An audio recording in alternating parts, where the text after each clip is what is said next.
Kung babasahin mula talatang 1 hanggang 1, verses 1 to 21. At ang ating key text o pag-aaralan ngayong umaga ay nasa verse 7 9. Okay? So John chapter 10, verses 1 to 11. Ganito sabi ng salita ng Diyos.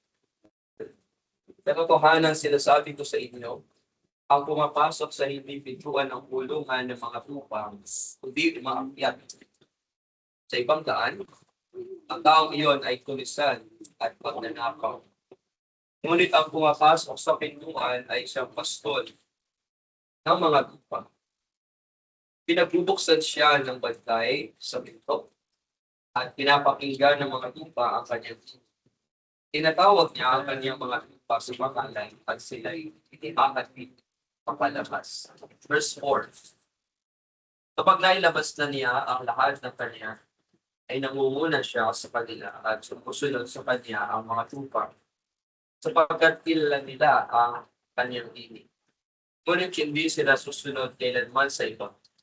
Nilalayo sila sa kanya, sapagkat hindi nila kilala ang tinig ng iba. Sinabi ni Jesus sa kanila ang paghahambing na ito, subalit hindi nila naunawaan ang mga bagay na sinasabi niya sa kanila. Verse 7, kaya muling sinabi sa kanila ni Jesus, katotohanan sinasabi ko sa inyo, ako ang pintuan ng mga tupa. Ang lahat ng nauna sa akin ay mga tulisan at mga magnanakaw, subalit hindi sila pinakinggan ng mga. Ako ang pintuan, ang sino mang pumasok sa pamamagitan ay maliligtas at mapasok at lalabas at makakatagpot ng pastulan. Verse 10, ang magnanakaw ay dumarating lamang upang magnakaw, pumatay at pumuksa. Ako'y pumarito upang sila'y magkaroon ng buhay at magkaroon nito ng may kasaganaan. Ako ang mabuting pastol. Ibinibigay ng mabuting pastol ang kanyang buhay para sa mga tupa. At ang upahan at hindi pastol at hindi may-ari ng mga tupa, makitang dumarating ang asong gubat ay tinabayaan ang mga tupa at tumatakas. At inaagaw sila ng asong gubat at ikinakalan. Verse 13, siya'y tumatakas sapagkat siya'y upahan at walang malasakit sa mga tupa. Ako ang mabuting pastol. Kilala ko ang sariling akin at kilala ako ng sariling akin. Gaya ng pagkakilala sa akin ng Ama at ng pagkakilala ko sa Ama at ibinibigay ko ang aking buhay para sa mga tupa. Verse 16, mayroon akong ibang mga tupa na wala sa kulungang ito. Kailangan ko rin silang dalhin dito at kanilang papakinggan ng aking tinig. Kaya magkakaroon ng sangkawan na may isang pastol. Dahil dito ay minamahal ako ng Ama sapagkat ibinibigay ko ang aking buhay upang ito'y kunin kong muli. Verse 18, walang nag-aalis nito sa akin, hindi po sa akong ibinibigay. May kapangyarihan akong ibigay ito at may kapangyarihan akong kunin itong muli. Tinanggap ko ang utos na ito mula sa aking Ama. Verse 19, at muling nagkaroon ng pagkapapahagi sa mga Hudyo dahil sa mga salitang ito. At marami sa kanila nagsasabi, mayroon siyang demonyo at siya'y naubulol. Bakit ninyo siya pinapakinggan? Verse 21, sinasabi naman ng iba, hindi ito ang mga salita ng demonyo. Kaya ba ng demonyo na magbukas ng mga mata ng bulag? Okay, basahin natin ng sabay-sabay yung verse 7 and verse 9 ng ating key text o ating pag-aaralan. Talata. Verse 7, ready to begin? Kaya muling sinabi sa kanila ni Jesus, katotohanan sinasabi ko sa inyo, ako ang pintuan ng mga tupa. Verse 9, ako ang pintuan. Ang sino ang pumapasok sa pamamagitan ko ay maliligtas at papasok at lalabas at makakatagpo ng pastulan. So ito po ang pangatlong I am statement o papahayagan ng ating Panginoong Jesus. Siya ay naririto sa liputan. So tayo ngayon ay nasa pangatlo na I am. Kung maaalala ninyo, yung una, ano yung una? I am.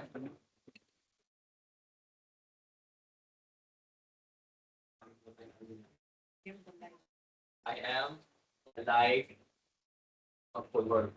Yung pangalawa, paraan, ano ba yan? Fresh pa dapat yan. Pangalawa, I am the dead.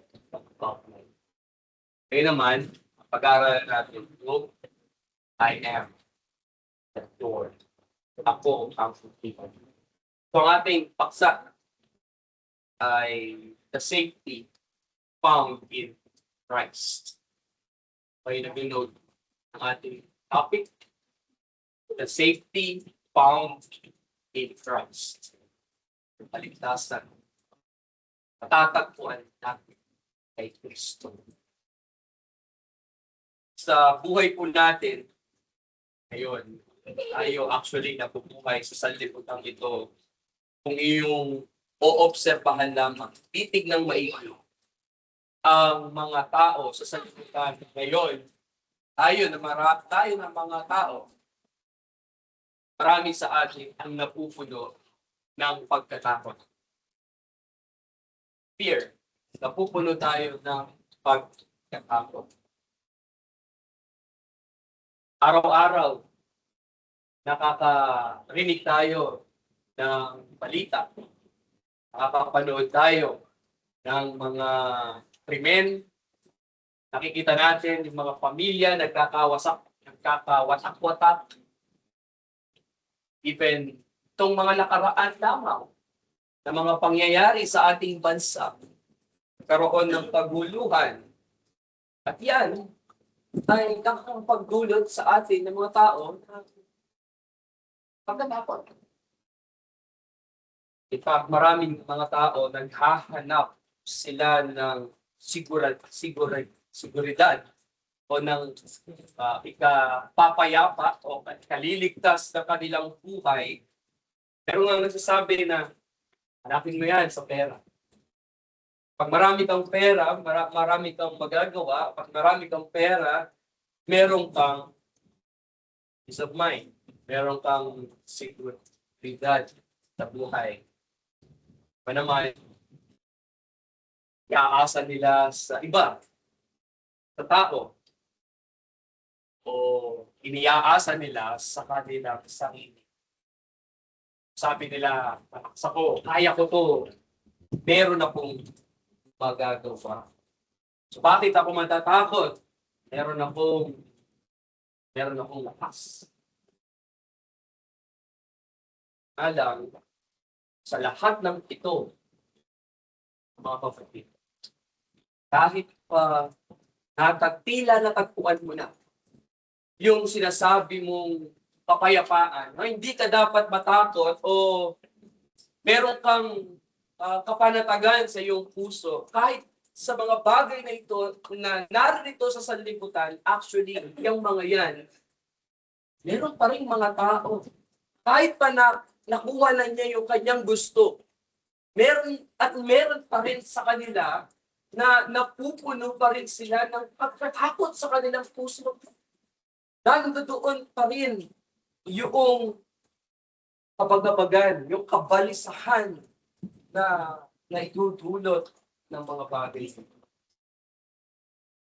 Kahit tayo, mga Kristiyano, kahit tayo ng mga mananampalataya, minsan ramdam natin na hindi tayo safe, hindi tayo ligtas sa mga nangyayari sa ating paligid.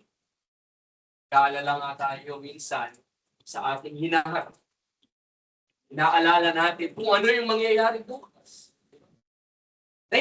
Na sa katunayan, hindi naman natin hawak ang bukas. Na sinasabi ng scripture, hayaan mong mag-alala ang bukas sa kanyang sarili. Ito sinasabi ng Matthew chapter 6, verse 34. Ang alalahanin mo yung ngayon. Ngayon. Kasi ang bukas hindi natin alam. Hindi mo nga alam kung buhay ka pa bukas. Life is uncertain. Hindi natin tiyak ang buhay. Ngayon, nagtatanong tayo, parang tinatanong natin, Pastor, Brad, Kuya, kanino natin o kanino ko makikita o matatagpuan ang seguridad o ang kaligtasan? Yan ang ating hinahanap. Yan ang gusto nating makita. Ngayon, dito sa ating pinag-aaralan, ito nga sa chapter 10 ng Book of John, ang ating Panginoong Yesus dito, nagbigay siya ng magandang larawan. A beautiful picture. Ano yung picture na yun? Sabi niya sa kanyang salita sa verse 7 ng ating key text, ng ating talata na pinag-aaralan, sabi niya, ako ang pintuan ng mga tupa. Yung sinabi na ako ang pintuan ng mga tupa at kambing, kundi ako ang pintuan ng mga tupa, sabi ng verse 7. Sinasabi ni Jesus dito, o sinasabi ng ating Panginoong Jesus dito, na yung tunay na kaligtasan, yung tunay na seguridad, hindi mo matatagpuan sa ibabaw ng sanlibutan, sa ibabaw ng lupa. Hindi mo makikita sa mundong ito. Makikita mo lamang ang kaligtasan na Yesu Cristo. Lamang. Sana malinaw yun. Yun ang sinasabi, yun ang pinupunto, pinapahayag rito ni Jesus. Huwag na masyadong tumutok, tumingin sa mga bagay sa sanlibutan na ito. Hindi ko sinasabi, bawal yan. Hindi ko sinasabi na masama yan. Ang sinasabi natin dito, siya ang mas supreme. Siya yung pinakamataas sa lahat ng yan. Dapat mo makita o matagpuan sa iyong buhay. Dahil ang tunay na kaligtasan ay wala sa sanlibutan. Ito'y nakay Kristo lamang. Ngayon dito sa ating pinag-aaralan na chapter, sa John chapter 10, nakita rin natin na ang ating Panginoong Jesus, nagsalita siya sa patungkol sa mga tupa. Nagsalita rin siya patungkol sa mga pastol, sa English shepherds. Nagsalita rin siya tungkol sa mga tulisan, thief. Nagsalita rin siya tungkol sa pintuan. Yun ang mahalaga sa pag-aaral natin. At alam niyo ba na ang tupa, kapag pinag-aralan mo yung meron sa tupa, ang tupa ay mahina. At tayo inalintulad mo sa tupa. Tayo'y tupa. We are sheep. We know, alam din natin na ang sheep o ang tupa ay green. Kaya nga, kailangan ng tupa ng isang pastol. Dahil hindi nila kaya proteksyonan ang kanilang sarili. Ang isa ng tupa, tayo, pupuno ng tama. Kailangan natin ng pastol na gagabay ng mga ngalaga para sa atin. Diba na ang pastol, ginagawa niya, inagather niya, pinipipol niya yung mga tupa sa gabi. Yung ginagawa ng pastol, nililid niya yung mga tupa sa iisang pintuan, sa isang entrance. At yung shepherd, tatayo siya doon sa pintuan. Ano gagawin niya doon? Magmamasid siya. Gagawin niya doon, proteksyonan niya yung mga tupa. Iingatan niya yung kanyang mga tupa. Yun ang gagawin ng isang pastol. At sa susunod na pag-aaralan natin, titignan natin kung sino yung mabuting pastor. Actually, si Christ din yan. Pero dito sa ating pinag-aaralan, yung pintuan muna. Okay? I hope I'm clear. Yung pintuan, doon, o yung shepherd, nakatayo siya sa pintuan, kanyang babantayan yung kanyang mga tupa. Bakit? Kasi merong mga tulisan, merong mga magnanakaw ng tupa, merong maaring pumasok sa kawan o sa kulungan, merong pwedeng tumalon o tumawid or mag-over the bakod para saktan, para kainin, para patayin yung mga tupa. So, iingatan niya yung kanyang tupa laban sa mga masasamang tao, sasama o mga wild, mga mapapamis na mga hayop, gaya ng asong lobo, na maaaring lumapa doon sa kanyang mga tupa. So, gagawin ng shepherd ay proteksyonan niya ang kanyang mga tupa. So, ito ang ginamit na picture o larawan ng ating Panginoong Jesucristo. At ito'y upang kanyang ipakita sa atin kung sino siya mismo. Pero ang question, sino nga ba siya dito sa ating pinag-aaralan? Sabi niya rito, na hindi lamang siya basta daan sa kaligtasan. Are you with me? Sabi ni Christ sa ating text, sa verse 7 at verse 9, hindi niya lang basta sinasabi rito na siya ang daan upang ikay maligtas. Ang sinasabi niya, siya mismo yung pintuan. Ako ang pintuan. I am the door of the sheep. Yun ang sabi niya rito. Kaya ngayon, sa ating unang punto na idiin o bigyang pagpapaliwanag, first point natin, outside of Christ, o outside the door is danger. Labas sa pintuan, kung ikay nasa labas ng pintuan, mapanganib. Mayroong panganib.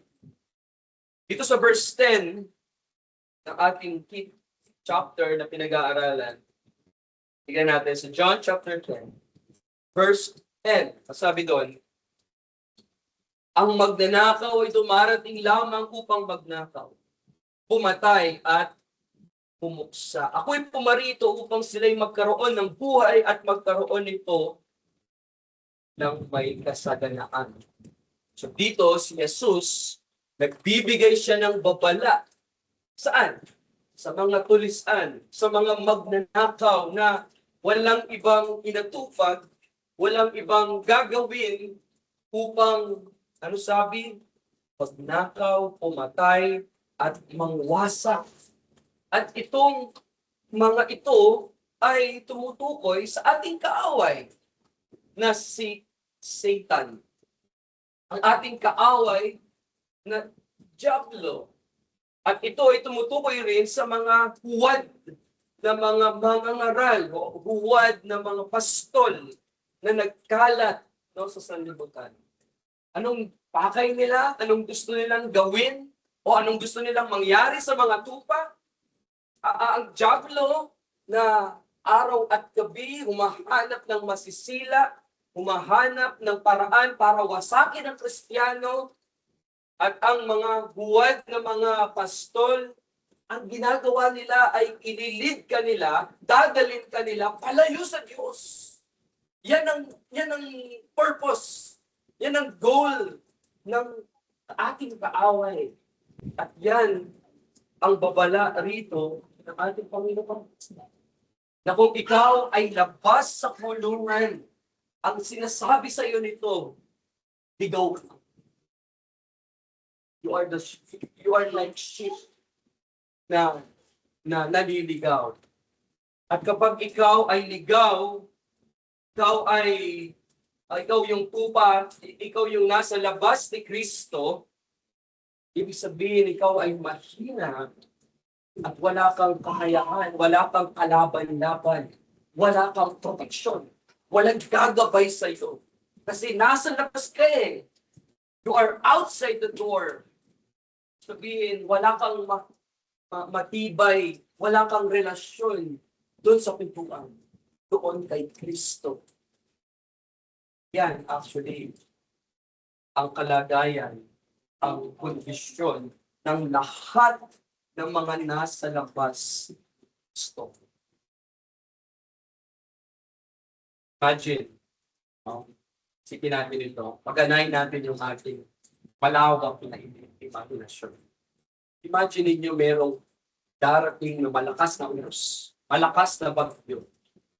At alam natin, kapag ang bagyo ito ay nagtuloy-tuloy, alam natin, ang dulot ng bagyo ay meron siyang malakas na hangin. Meron siyang malalakas na ulan. Tapos pagka nagtuloy-tuloy ng ilang araw, actually dito sa amin, sa Naputas, ilang oras pa lang, pahana, di ba? Maraming tubig na umalas na sa Naputas. At kung yun ang isipin natin, tapos meron lamang isang tahanan, no, isang bahay, na na alam mo na pag pumasok ka doon, ligtas ka.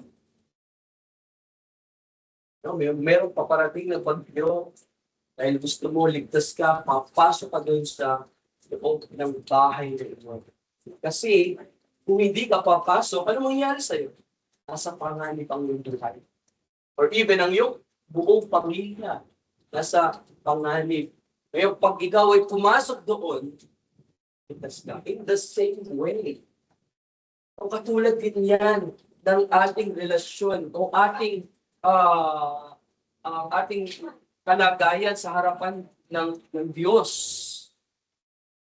Dahil si Kristo mismo, si Kristo lamang ang siyang ating kantunan. Kapag mayroong unos, mayroong panganib na dumarating sa ating buhay. Yan ang sinabi ng salita ng Diyos sa Psalm chapter 46. Sa natin mga Biblia. Sa Psalm chapter 46, verse 1.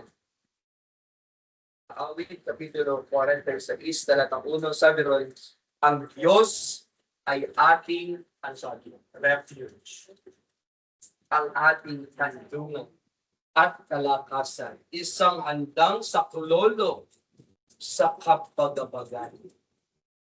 Now, Proverbs chapter 18, sumunod na libro lang yan na bago after ng Book of Psalms, sa Proverbs 18, sa talatang G, sabi, chapter 18, verse 10, ang pangalan ng Panginoon ay isang toring matibay, tinatakbuhan ng matuwid, at doon siya'y tiwasay. Ngayon, balik tayo doon sa ating chapter na pinag-aaralan, sa John chapter 10.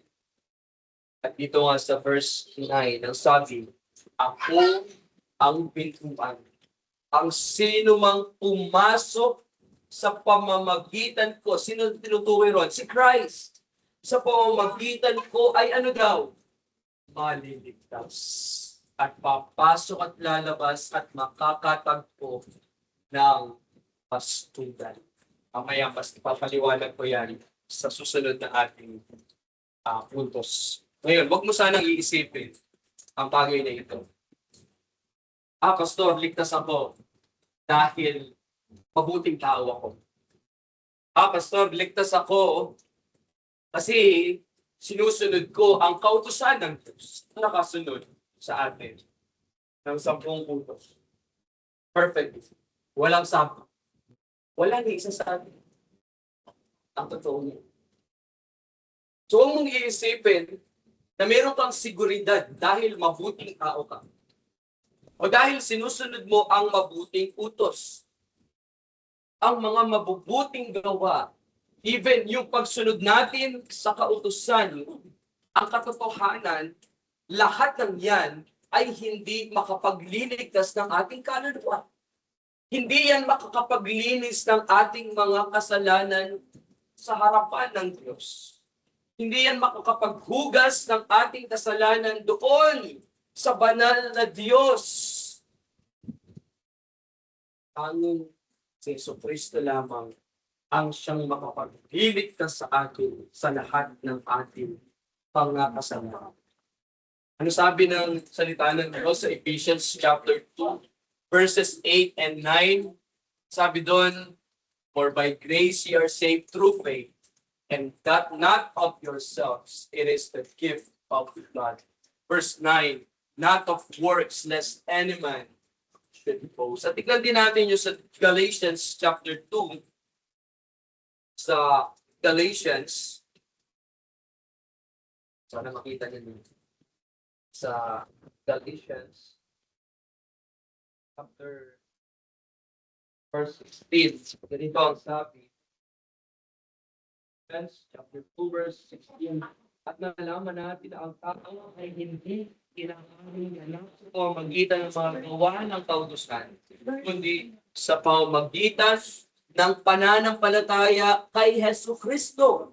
At tayo ay sumasampalataya kay Kristo Jesus upang ariing ganap sa pamamagitan ng pananampalataya kay Kristo at hindi sa pamamagitan ng mga gawa ng kautusan, sapagkat sa pamamagitan ng mga gawa ng kautusan ay hindi aariing ganap ang sinumang laman." At ano pang sinasabi ng salita ng Diyos sa atin? Kaya natin din sabi na si Jesucristo lamang siya makakapagligtas sa atin. Acts chapter 4, verse 12. Sa mga gawa, Acts chapter 4, verse 12, ganito ang sabi, "Walang kaligtasan sa kanino paman, sapagkat walang ibang pangalan sa ilalim ng langit na ibinigay sa mga tao na ating ikaliligtas." Tanging sa pangalan lamang ni Jesus, si Kristo lamang ang siyang makapagliligtas sa atin. Kaya, huwag mo sasabihin, "Maligtas ako dahil mabuting tao ako." Kasi sinusunod ko ang kautusan. Kahit ng mga yan ay hindi makakapagligtas sa atin. I'm not saying na hindi ka na o huwag ka nang gumawa ng mabuti. I'm not saying na huwag ka nang sumunod sa kautusan ng Diyos. Ang sinasabi ko rito, yung paraan ng kaligtasan. Ngayon, kapag ikaw ay nakakilala mismo kay Jesucristo, nagkaroon ka ng tunay na relasyon sa Kanya, walang ibang resulta o ebidensya na mangyayari sa iyong buhay kundi ang paggawa ng mabuti at pagsunod sa kautusan ng Diyos. Ang punto ko, huwag kang mag-rely doon. Hindi yun ang paraan. Ang paraan ay si Kristo lamang. Am I clear?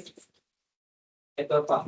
Huwag natin iisipin na kaya kong iligtas ang aking sarili. Huwag natin iisipin na tayo mismo yung paraan. Tayo yung mayroong lakas para mailigtas, mabigyan natin ng seguridad yung ating buhay. Meron bang tupa? Listen, pag-isipin mo, meron bang tupa na kaya niyang i-rescue yung kanyang sarili laban sa mga mababangis na asong lobo? Hello? Sabi natin, ang tupa ay mahina, walang kakayanan, na kaya proteksyonan ng kanyang sarili. Tapos sasabihin mo, kaya ko. Listen, hindi pa. Hindi natin kaya. Ganun din, actually, pagdating sa harapan ng Diyos, hindi natin kayang iligtas yung ating mga sarili sa kasalanan, sa maihutulot sa resulta ng kasalanan. Ang kasalanan na ginawa natin sa harapan ng Diyos ay mayroong parusahan. Mayroong patol na ibibigay sa atin ng Diyos. So lumalabas Dahil hindi natin kayang iligtas ang ating sarili, tayo ngayon ay walang magagawa. Kaya sabi ng salita ng Diyos, lahat tayo hindi nakakaabot sa kaliwalhatian at mayroong kabayaran ang kasalanan. At ano yung kabayaran na yun? Hatol. Ang kabayaran sa kasalanan ay kamatayan. Yan ang sinasabi ng salita ng Diyos. Pero ito yung magandang balita. Merong magandang balita na ipinapaalam sa atin ngayon ang salita ng Diyos. Si Jesucristo, listen to this. Si Jesucristo ay naparito para sa mga taong walang kakayahan.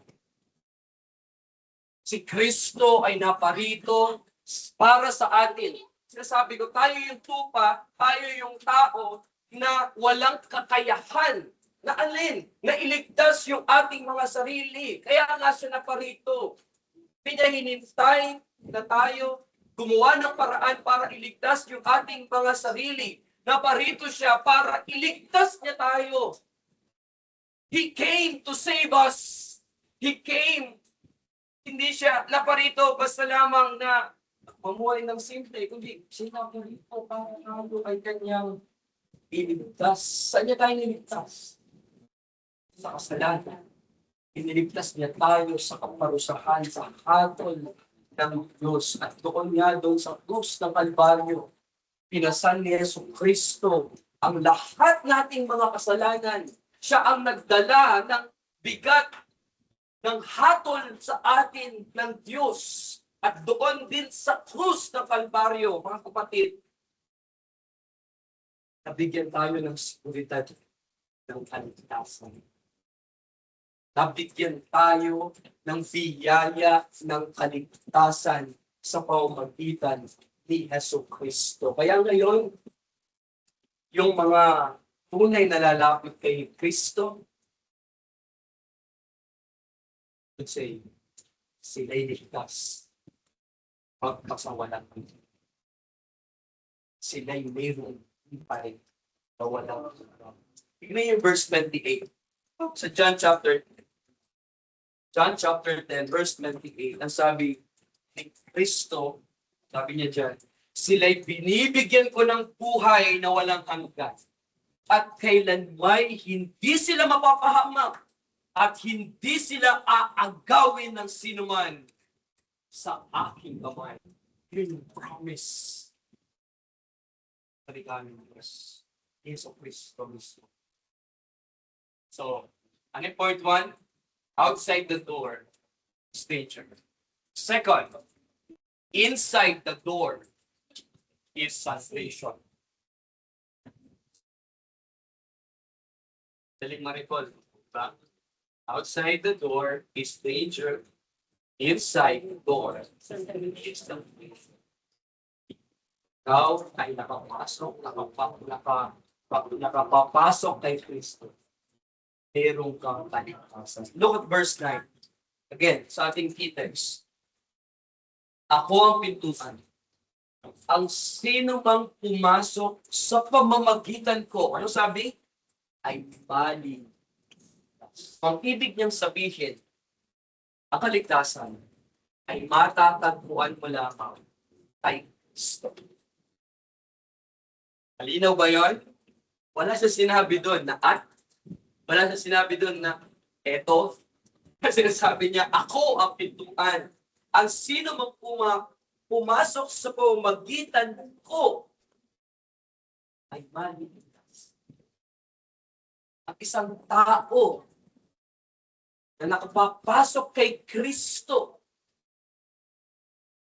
ay dahil tinawag sila ng Diyos para magsisi ng kanilang mga kasalanan at manampalataya sa Kanya lamang. Sana malinaw yun. Kaya sila nakapapasok kay Kristo, kaya sila lumapit kay Kristo, ito'y dahil tinawag sila ng Diyos para magsisi at manampalataya kay Kristo. At anong pangako? Kapag ikaw ay nakapasok kay Kristo, anong pangako niya? What is the promise? You shall be saved. Ikaw ay ay maliligtas. Hindi niya sinabi na maaari kang maligtas. Hindi niya rin niya sinabi na pwede kang maligtas. Yung sinasabi niya rito, yung statement niya rito, ang ibig nito sabihin, meron kang kamiyakan. Yung sinabi niya na statement na ako ang pintuan ng sino mang pumasok sa pamamagitan ko ay maliligtas, assurance yun. Certainty. Merong katiyakan. Meron tayong katiyakan kay Kristo. Kaya ikaw na tunay na lalapit sa Kanya sa pamamagitan ng pananampalataya, ikaw ay makakatanggap ng buhay na walang hanggan. Walang hanggang buhay. Makakatanggap ng kapatawaran sa lahat ng iyong mga kasalanan. Tapos sinabi pa ni Christ, sumunod na mga salita niya, sabi niya doon, at papasok at lalabas at makakatagpo ng pastulan sa Ingles, and shall go in and out and find pasture. Ang ibig sabihin nito, tayo ngayon ay nabiyayaan, nabigyan ng mapalad, blessed life. Meron tayong buhay na sagana. Tayo ng mga nakay Kristo. Tayo ng mga kabilang kay Yesu Kristo. Tayo ngayon yung sheep. Tayo ngayon yung tupa na inaalagaan. Tayo ngayon yung tupa na ginagabayan. Tayo yung tupa na pinoproteksyonan araw at gabi. Ganyan tayo kamahal. Minamahal ng Diyos sa pamamagitan ni Yesu Kristo. Bawat nung ngayon sa atin, kung nasusundan ninyo ng maigi yung ating pag-aaral, ang tanong ngayon sa atin ay ito, paano naging pintuan si Kristo para sa mga makasalanan na gaya mo at gaya ko? Paano nga ba? Paano siya naging pintuan? Paano niya kinlaim na siya ang pintuan ng mga tupa? Sagot, yun ay pamamagitan ng kanyang pagdurusa, paghihirap, pagsakripisyo ng kanyang buhay at yung kanyang kamatayan. Saan? Doon sa krus ng Kalbaryo. Yun ang sagot. Kaya siya ang pintuan ng mga tupa. Basta in-ignore. Listen, hindi basta in-ignore yung kaparusahan ng kasalanan natin. Hindi niya pinaliwala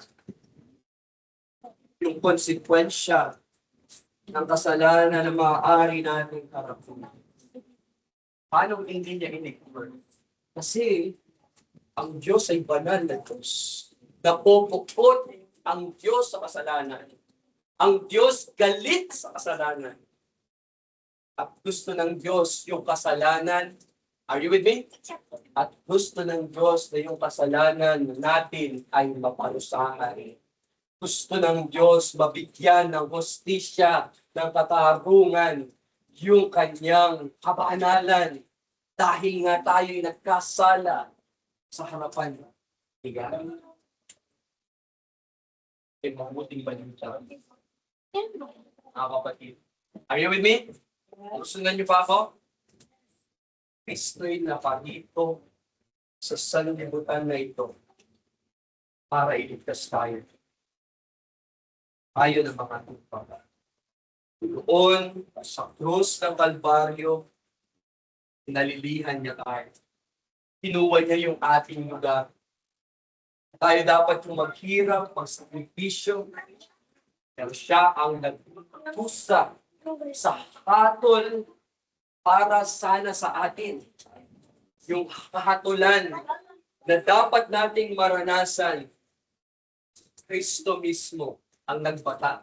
Si Kristo mismo ang nagpasan ng pupot ng Diyos laban sa ating mga kasalanan. Ang pintuan na yon ng kaligtasan ay nabuksan. Ang pintuan ng kaligtasan ay nabuksan dahil kay Yesu Kristo nasugatan para sa atin.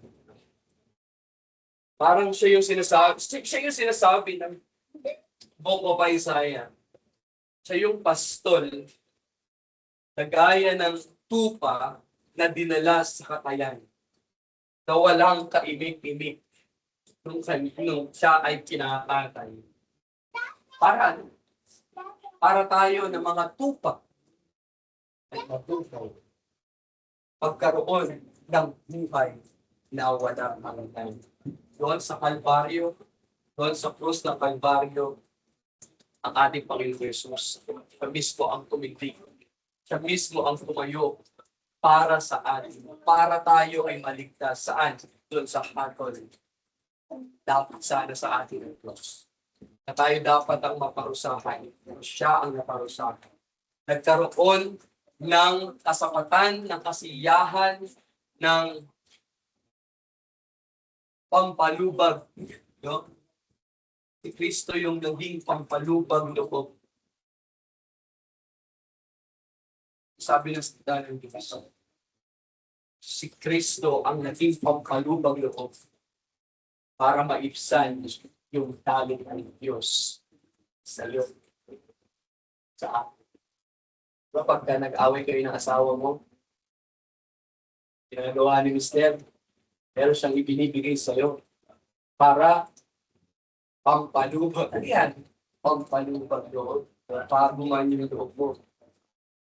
Dito, ang sinasabi sa akin, si Kristo mismo, yung naging pampalubag loob natin sa Diyos. Ibinigay mismo ng Diyos yung kanyang lagi sa isang anak. Sabi nang gumawa ng paraan. Kasi, nagkasala tayo sa Diyos eh. Kaya dapat Diyos din ang magsakripisyo. Yun ay si Yesu Kristo. Lumalalang theology, pero yun ang pagkakapanan. Dahil inialay mismo ng Diyos yung kanyang bugtong naman. Ano sabi ng John 3:16? For God so loved the world that He gave His only begotten Son, that whosoever believeth in Him not but have everlasting life. So, kung ikaw ay labas kay Kristo, kung ikaw ay labas doon sa pintuan, mayroong kahatulan. Ngunit kapag ikaw ay nasa loob ng pintuan, nasa loob ni Kristo, mayroong kaawaan, mayroong kahatulan. Ngayon kung ikaw ay nasa labas ni Kristo, mayroong kamatayan.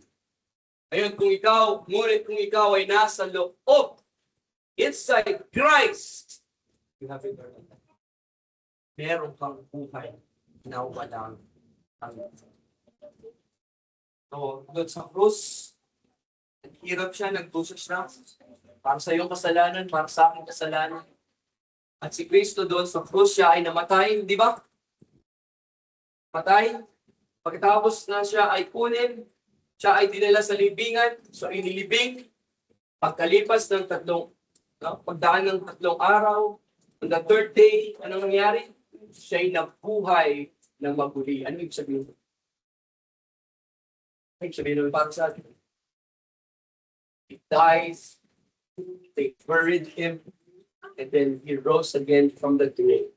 Ibig sabihin, pinakinayan na yung kaligtasan, seguridad, kaya para sa atin, talagang tinapos niya. Siya'y nagpunas. That's the gospel. Yun ang mabuting balita.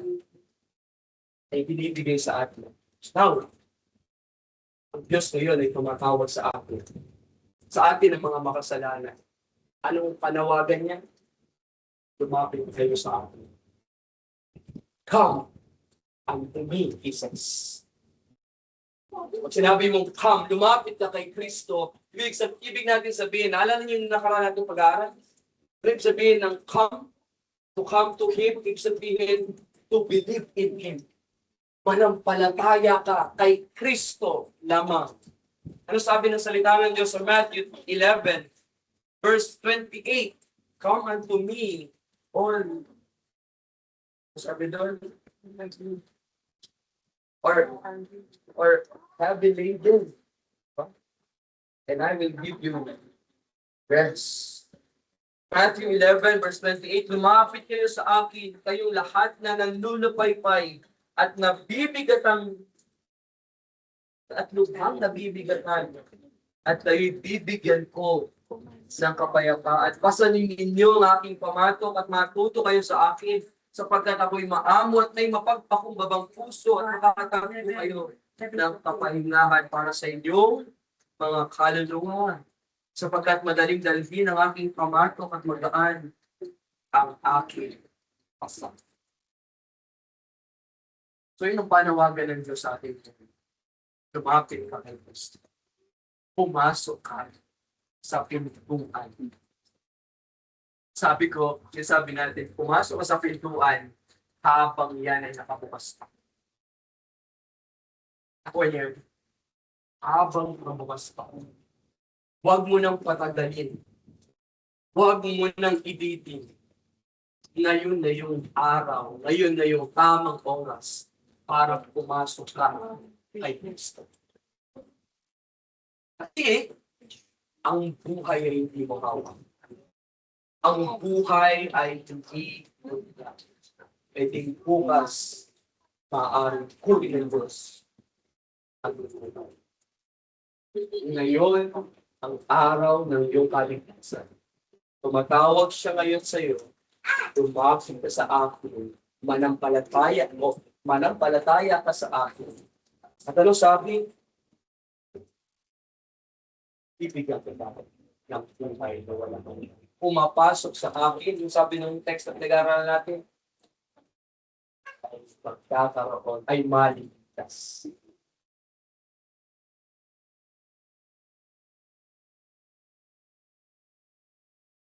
Tatapos ako sa madalas iniisip ng mga na bago daw siya lumapit kay Christ, kay Kristo, kailangan niya muna ayusin yung kanyang sarili. Kaya ganun. Sabi nila, hindi ako lumapit sa kanila. Hindi kita kilala. Ari patabi mo, hindi kayo kilala. Pero wag mo masyadong hindi. Wala kasing ganon sa scripture. Na kailangan mo munang ayusin yung sarili mo bago ka lumapit kay Kristo. Hindi yun ang requirement ng gospel. Lalapit ka kay Kristo as you are. As we are. Ano ka? Hindi kita kinala. Ano ka? Ikaw nakakilala sa sarili mo. Ano meron ka? Mabigat. Yes. Lahat tayo may problema. Lahat tayo may mga pagsubok na pinagdaraan. Lumapit ka. Ilapit mo kay Kristo. Lahat tayo makasalanan. Lahat tayo marumi. Lahat tayo nagkasala sa harapan ng Diyos. Lumapit ka as sinner. Makasalanan. Huwag magtingnan sa sarili mo na wala ko kasalanan. Ba't ba tinutawag ko? Kesa naman sa katabi ko, ba't tinuha ko dyan? Come to Christ as you are. Lumapit ka kay Kristo para bang wala akong magagawa. Hindi ko kayang iligtas sa sarili ko. Kaya lalapit ako kay Kristo. Wala akong ibang paraan. Wala akong nakikitang ibang paraan. Hindi ko makita sa kanino man, sa ibang tao o sino mang Poncio Pilato. Nakita ko ngayon, si Kristo lang ang paraan para ako'y maligtas. Lumapit ka sa Kanya as you are. As we are. Ano pangako niya? Pangako ng Diyos? Kung ikaw ay tapat at banal na sa Kanya'y magpapahayag ng iyong kasalanan, siya ay tapat din na magpapatawad sa ating mga kasalanan. He is faithful to forgive you sa lahat ng iyong mga kasalanan. At siya rin ang magbabago ng iyong buhay. Siya din ang kikilos sa iyong puso para baguhin ito. Makakitay ka ng palunod sa kanya. Isang quote, J.C. Ryle lang sabi niya, ito ako mag-focus. Sabi niya, the door of salvation is Christ alone. The door of salvation is Christ alone. And it is open even to the chief of sinners. Kasi sinabing chief, isipin mo na yung pinakamasamang tao na nabuhay. Kahit sila. Ang po ng Diyos sa pamagitan niyo sa Kristo para sila ay maglas din naman. Pagkaroon din naman ng buhay. Gawa natin. Kaya kahit sa kinalalagyan mo ngayon, maaari kang lumapit kay Kristo. Sabihin mo sa Kanya ang iyong mga kasalanan. At manampalataya ka, magtiwala ka lamang kay Kristo. Ano sabi niya? Pumasok. Pasok. Welcome. You're welcome. Welcome home. Come home. Come unto me.